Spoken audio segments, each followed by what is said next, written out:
Hello Riders, हमने purchase किया है हीरो 210। हीरो 210 में कुछ ये जो है उसमें कुछ नहीं आता है। उनका जो वो स्टैंड आता है वो 3 केजी वेट की कैपेसिटी का आता है। उसमें कुछ भी डाले तो 3 केजी के बाद कुछ ज़्यादा आता नहीं है। तो इसको हमने ऑनलाइन मंगवाया है और उसके ऊपर पैनियर जो जाना का है वो पैनियर का स्टैंड भी लगवाया है और पैनियर भी लगवाया है।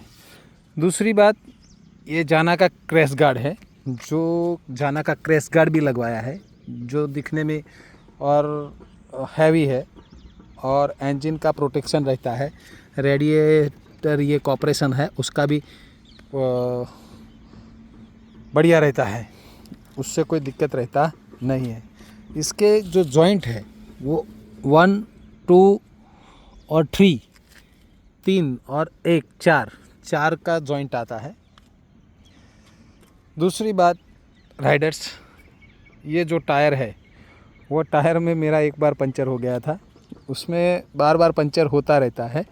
वो नीचे से पंचर होना चाहिए पर दिक्कत ये होती है कि ऊपर से पंचर हो जाता है। और ऊपर से पंचर इसीलिए होते हैं क्योंकि ये जो तार डाले हैं उसमें से कुछ चुभता है और पंचर का प्रॉब्लम होता है। पंचर में मैंने करवाया था लास्ट टाइम, तो मेरे को ये व्हील खोलने वाला कोई नहीं था। वो पंचर वाले तो ये व्हील खोलते ही नहीं है क्योंकि ये डिस्क ब्रेक है और ऐसे भी ये व्हील खोलने में बहुत जोखम लगता है उनको। तो मैंने दूसरे कुछ गैरेज वाले थे उनके पास ये व्हील खुलवाया था और पंचर करवाया था। ये पंचर कर दिया मैंने। अभी दूसरी बार पंचर नहीं हुआ है पर इसका रिस्क है। मुझे यहाँ एलो व्हील्स लगाना है। एलो व्हील्स का नंबर है 90-90-21। अब 90-90-21 का जो एलो व्हील्स है वो तो मिलता नहीं है, पर मैं सोच रहा हूँ हिमालयाज़ का स्पॉक व्हील आता है वो भी ट्यूबलेस आता है। तो सोचता हूँ कि ये रिंग इसमें फिट हो जाए, ये स्पॉक व्हील इसमें फिट हो जाए तो ये टायर ट्यूबलेस हो जाए।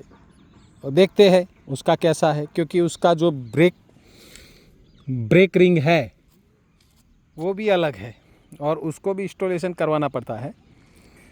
दूसरी बात है राइडर कि ये राइडर्स के लिए बहुत अच्छा है कि कुछ गाड़ियों में मैन स्टैंड नहीं आता, पर मैन स्टैंड ज़रूरी है। मैन स्टैंड के बिना आप चैन को क्लीन या दूसरा कुछ काम है वो कर नहीं सकते। तो हमने यहाँ मैन स्टैंड इंस्टॉलेशन करवाया है। ये मैन स्टैंड है, ये मैन स्टैंड कहीं भी छूता नहीं है। ये मैन स्टैंड है और मैंने लगवाया है, मैं नज़दीक से आपको बता देता हूँ। ये लगवाया है मैंने मैन स्टैंड, और मैन स्टैंड जैसे कंपनी का है ऐसे ही आ गया है। इसका जो कुछ जगह है जो ग्राउंड क्लीनर है वो उसके से बराबर है, तो वो छूता नहीं है किसी भी चीज़ को।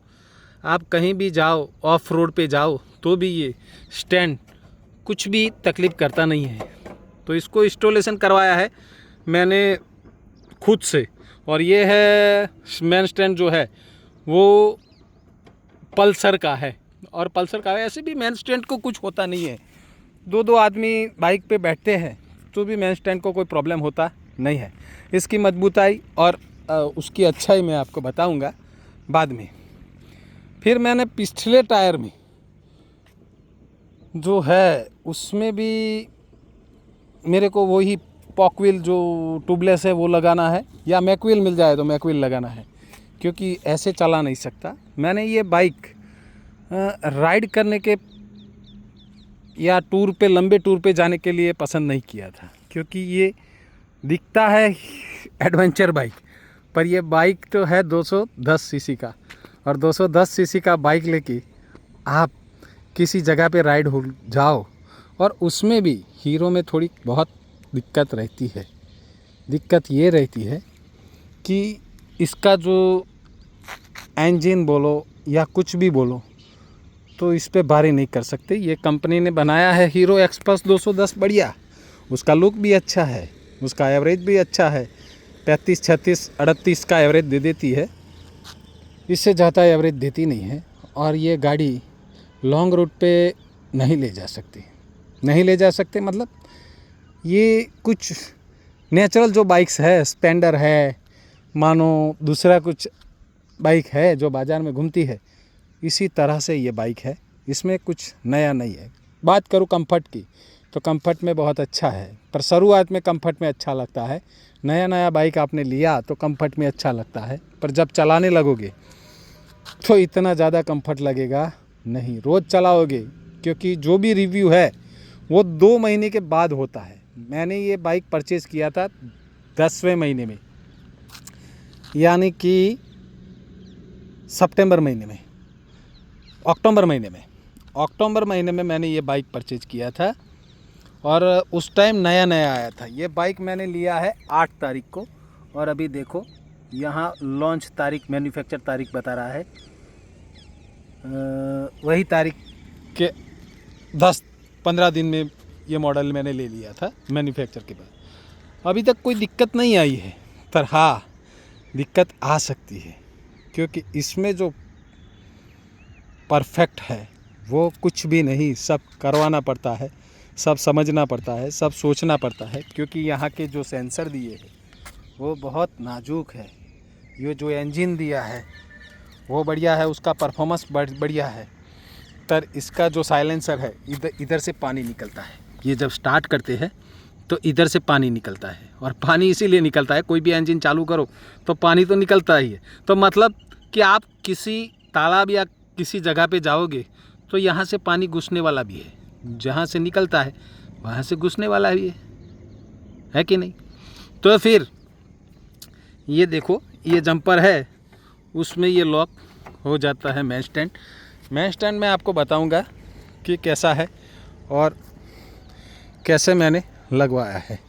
ये जो लगवाया है मैंने, जो टॉप अप बॉक्स का स्टैंड, उसका 2 पॉइंट आता है, एक इधर आता है और एक इधर आता है। 2 पॉइंट के कारण यहाँ वेट अच्छा खासा कैरी कर सकता है। फिर भी इसकी बॉडी थोड़ी लो है, क्योंकि मैं टॉप अप बॉक्स में कुछ लगाऊँ, पानी की बोतल या कुछ वज़नदार कुछ भी रख लूँ तो ये बहुत धड़धड़ता है या वाइब्रेशन करता है, और वाइब्रेशन करने के कारण कुछ जगह पर इसका परफॉर्मेंस रहता नहीं है। मैं पैनियर बॉक्स भी लगाना चाहता था, पर इसका नहीं है, मिलता है कंपनी में अभी अवेलेबल नहीं है, और दूसरी कंपनी से यूनिवर्सल लेके लगवाए तो उसमें यही प्रॉब्लम रहेगा। इसका डर है कि वो भी वाइब्रेशन ना मारे। अब बाइक लेके जाते हैं और पीछे का टॉप अप बॉक्स या बाजू का पैनियर बॉक्स जब वाइब्रेशन लगता है तो हमको डर रहता है कहीं गिर जाए। यहाँ मैंने हीरो का थैला लगवाया था, वो भी चालू बाइक से गिर गया था, मतलब टूट गया था। तो ऐसे नॉर्मली चीज़ मत लगाओ। आपको राइड पे जाना है तो राइड पे सिर्फ आपको रास्ता संभालना है, बाइक को नहीं।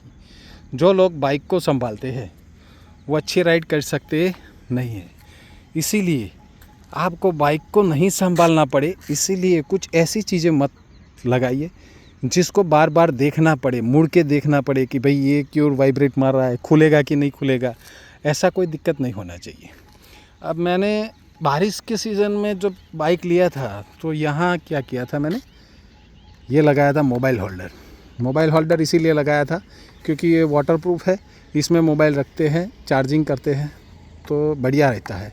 किसी जगह पे फंस गए, अपना मोबाइल का बैटरी उतर गया तो इसके लिए बढ़िया रहता है। मैंने इस बाइक में कुछ छोटी छोटी चीज़ें लगाई है, छोटी छोटी चीज़, पर ऐसी चीज़ जो ज़रूरी होती है। अब मैं दूसरी एक चीज़ आपको बताता हूँ। वो चीज़ मैंने वो लगाई है कि ये देखो, मैंने ऑनलाइन अमेज़न पर से मंगवाया था। इसका जो कीचड़ होता है, उसका जो मिट्टी होता है, वो मिट्टी ऊपर आता था सीधा हेलमेट पे। ये बाइक पे ये प्रॉब्लम कंपनी का ही है, पर ये मिट्टी ऊपर आता था, यहाँ से सीधा ऊपर। जो राइडर चलाता है उसके हेलमेट के कांच पे सब मिट्टी पड़ती थी। तो मैंने ये परचेज किया था। इसका तीन नट आता है, 3 स्क्रू आता है। इसको फिट करने से ये लग जाता है और ये अच्छा भी दिखता है। क्योंकि कुछ लोग लगाते हैं पर उसका शो नहीं आता, ये लगा हुआ है कि नहीं लगा हुआ है ऐसा कुछ दिखता नहीं है। पर 3 नट लगते हैं तो मालूम पड़ता है कि भाई हाँ ये लगाया है, और इसी कारण ये मिट्टी उड़ना बंद हो गया है। अब दूसरी चीज़ बता दूं मैं, यहाँ का जो मडगार्ड है, वहाँ का नीचे का जो भाग है वो भी छोटा दिया है। उससे क्या होता है, यहाँ पे मिट्टी उड़ती है, और यहाँ मिट्टी उड़ती है, पानी उड़ता है, तो इसके लिए यहाँ जंग लगता है। और यहाँ जंग लग जाएगा तो मानो कि बहुत प्रॉब्लम हो जाएगा। जो लोग कुछ ऐसे इलाके में रहते हैं, ऐसे इलाकों में रहते हैं, तो यहाँ कोई प्रॉब्लम हो जाएगा। और इसीलिए ये जो है उसमें बहुत सोचने की चीज़ है, यहाँ कुछ लगवाना चाहिए, नहीं तो इंजन या साइलेंसर या किसी भी चीज़ को नुकसान कर सकता है। मेरा यही मतलब था कि छोटी छोटी चीज़ पे आप बहुत ध्यान रखें। ये मैं नॉर्मली और सादे से गुजरात में ये वीडियो बना रहा हूँ। मुझे ज़्यादा कुछ अच्छी हिंदी भी नहीं आती, अंग्रेजी भी नहीं आती, पर हाँ मेरा कहना और मेरे कहने से कोई रिस्क लेके बहुत दूर चले जाए और कुछ दिक्कतों का सामना करना पड़े, इससे तो अच्छा है कोई राइडर उसका सामना ना करे। अब मैं आपको बताता हूँ इसका मेन स्टैंड कैसे वर्किंग करता है, फिर हम इस वीडियो को स्टॉप करेंगे।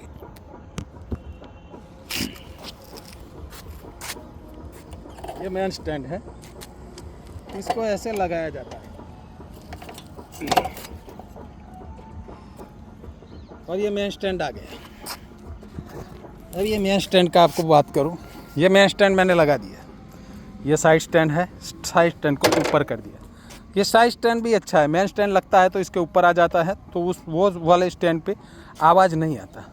ये स्टैंड है, ये इसके ऊपर आ जाता है तो सपोर्ट हो जाता है, तो इसका आवाज़ नहीं आता है। ये देखो मैंने मेन स्टैंड लगवाया है, कैसे लगवाया है, किस तरह से लगवाया है, आपको पता चल जाएगा। ये मेन स्टैंड बहुत ज़रूरी है किसी भी राइडर को। ये मैंने अदर मार्केट से लगवाया था, तो आप भी लगा सकते हो। कुछ लोग बोलते हैं मेन स्टैंड नहीं आता और लगाने का कोई जगह नहीं आता। नहीं, इसका चेचिस आता है और उसमें लगाने का जुगाड़ करना पड़ता है, बाकी सब लग जाता है। उससे बाइक को कोई नुकसान नहीं होता, नॉर्मली लग जाता है। उसके 2 चप्पलें हैं, उसमें खाली वो कील घुसाना है और यही से ये हो जाता है। ठीक है गाइड्स, फिर मैं आपको बता दूं, ये बाइक में कुछ मेरे ज़रूरी और मेरे काम की चीज़ मुझे लगाना है, क्योंकि अभी मैंने ये लिया है तो मुझे ये घुमाना ही पड़ेगा, क्योंकि मैंने लिया है अभी 1,90,000 में, क्योंकि उस टाइम GST कम होने के बाद पहली नवरात्रि में मैंने ये बाइक परचेज किया था, और तब मुझे 1,90 में पड़ा था, और मैंने 1,90 में लिया था गुजरात से, आणंद से। अब दूसरी चीज़ ये है इस बाइक में कि इस बाइक को स्पॉक व्हील हो या मैक व्हील हो, उसे ट्यूबलेस करना पड़ेगा, क्योंकि पीछे का टायर तो बराबर है पर आगे का जो टायर है वो मजबूत नहीं है। इसको मजबूत मत समझिए आप। ये जो टायर है वो अनसेफ है। अनसेफ मतलब कभी भी पंचर हो सकता है, कभी भी बैंड हो सकता है, कुछ भी हो सकता है। तो ऐसी बाइकों में कुछ हमको अदर मार्केट से लेना पड़ेगा, क्योंकि कंपनी तो कॉस्ट कटिंग करती है, किसी भी चीज़ में कॉस्ट कटिंग करेगी नहीं, तो उसको कुछ मुनाफा होने वाला नहीं है। और मेरे को क्या है, किसी को कुछ गलत भी नहीं बोलना है और किसी को कुछ अच्छा भी नहीं बोलना है, बस खाली सच्चा बोलना है। और सच्चा बोलने के लिए जिगर चाहिए, क्योंकि उसके बाद कंप्लेन भी सुननी पड़ती है। पर सच में तो वो है कि हमने ख़रीदा है, हमने पैसा निकाला है, हमने लिया है, तो हमको जो राइड करने के हिसाब से हमने लिया है, लॉन्ग राइड करने के लिए हिसाब से लिया है, वो इसका वैल्यूएशन नहीं है। दूसरी चीज़ मैं आपको बता दूं, ये जो है उस पर बहुत ऐसे क्रैक पड़ते हैं। ये जो कंपनी ने दिया है वो भी उसका परफॉर्मेंस अच्छा नहीं है। अभी जो नया नया लॉन्च हुआ था, अच्छा बाइक था, तो हमने ले लिया, ख़रीद लिया। अब ख़रीद के इसको चलाना पड़ेगा, और चलाने के लिए ये अच्छा है, हमारे लिए तो अच्छा है, क्योंकि हमने आज तक एक्टिवा या प्लेटिना या डिलैक्स ऐसी ही बाइकें चलाई है, स्प्लेंडर सब।